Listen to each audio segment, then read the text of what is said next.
It's not always easy being a lawyer. We work hard, days are often demanding, whether it's cases, negotiations, deals. It takes a lot out of us. And sometimes it feels never ending. It's like a roller coaster. We go on and then just as it's finishing, it doesn't actually stop and it goes through for another spin. We have worked hard and we've got valuable skills.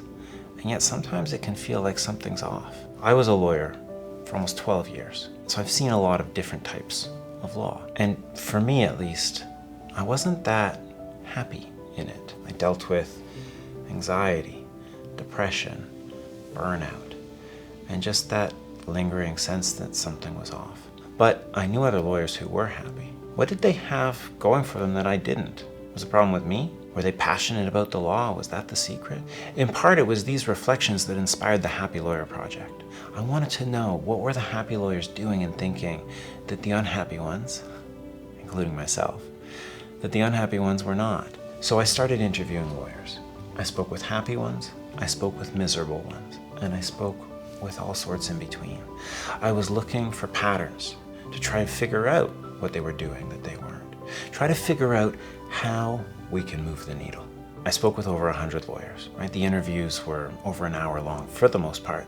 And for some of the lawyers, I actually interviewed them multiple times, in some cases over the span of years. So I got to see things as they changed, see the trajectory and some of the factors that were making a big difference. Some of the things that I found didn't surprise me, like the fact that happy lawyers were surrounded by good people in their lives, at work and at home. Other things did surprise me, like the fact that you actually don't necessarily need passion for the law in order to be a happy lawyer.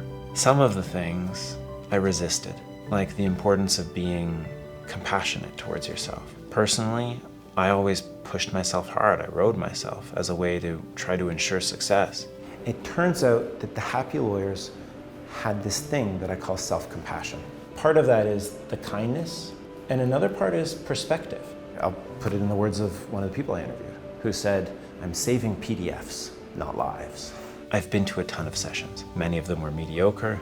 Most of them, after you left, nothing actually changed. That was not what I wanted for the Happy Lawyer Talk. I wanted to actually make a difference in the lives of the people who are coming. And so it was structured that way. The first half of it is to try to orient ourselves, because being happy will look different for each of us. And so to give ourselves the paradigm to see things, the perspective to see things so that we can see what's going on and see the appropriate steps to take. And then the second half is about the direction, a compass, if you will, for the steps that are gonna make the most difference, the levers with the most leverage. I took over 500 hours coaching, first as a life coach, then as a happiness and high performance coach, much of that with lawyers. And I distilled all of it down into the Happy Lawyer Talk.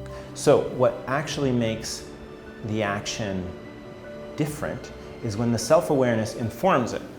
So all of a sudden, it informs it, and then it becomes intentional action. And then your intentional action informs your self-awareness. I cannot promise that the Happy Lawyer Talk will make you happier. What I can promise is that it will give you the perspective that you need to assess what's going on and the tools you need to make a difference so that you can move the needle towards happier if that's what you want for yourself. Almost all of us already have all we need to be happy. Sometimes all we're looking for are the steps to take and the little push to start stepping.